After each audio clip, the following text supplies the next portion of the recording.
बॉलीवुडर king Shahrukh Khan industry रे 34 वर्ष पूरण करिसेंती। एही कृतित्व पई चारियाडू छुटुछि शुभेच्छार सुଅ। 25 जून 1992 रे बॉलीवुडर सबुठारु बड़ स्टार मानक मध्यरु जड़े शाहरुख हिंदी चलचित्र शिल्प रे डेब्यू करथिले। से फिल्म दीवाना सहित तांकर बॉलीवुड यात्रा आरंभ करथिले। शाहरुख टेलीविजन रे तांकर अभिनय कैरियर आरंभ करथिले। फौजी भली शो रे देखा देथिले। जदिओ तांकु प्रथमे फिल्म दिल आशना है पई साइन करा जायथिला। दीवाना तांकर प्रथम मुक्ति लाभ करिथिबा फिल्म थिला। दीवाना रे से ऋषि कपूर एवं दिव्या भारती भली अभिनेतांक सहित स्क्रीन शेयर करथिले।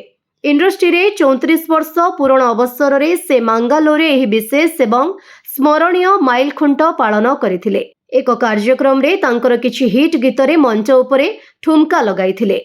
से झूमे जो पठान, छमक छल्लो एवं तुझे देखा तो ये जाना सनम परी ट्रैक गुड़िकरे शक्तिशाली नृत्य करी प्रशंसक मानंकु खुशी करिथिले। कार्यक्रम रे शाहरुख एक धड़ा टी शर्ट सहित एक कला सूट पिंधिथिले। तांको 34 वर्षर क्यारियर रे शाहरुख अनेक चमत्कार चलचित्र प्रदान करिसंती। दिलवाले दुल्हनिया ले जाएंगे, करण अर्जुन, दिल तो पागल है, देवदास, चेन्नई एक्सप्रेस, पठान एवं जवान भली ब्लॉकबस्टर फिल्म रे से अभिनय करिसंती। एही अभिनेता परवर्ती समय रे किंग चलचित्र रे नजर आसिबे। तांकर एही बहु प्रतीक्षित चलचित्र डिसेंबर 2026 रे बड़ पर्दा रे आसिबो।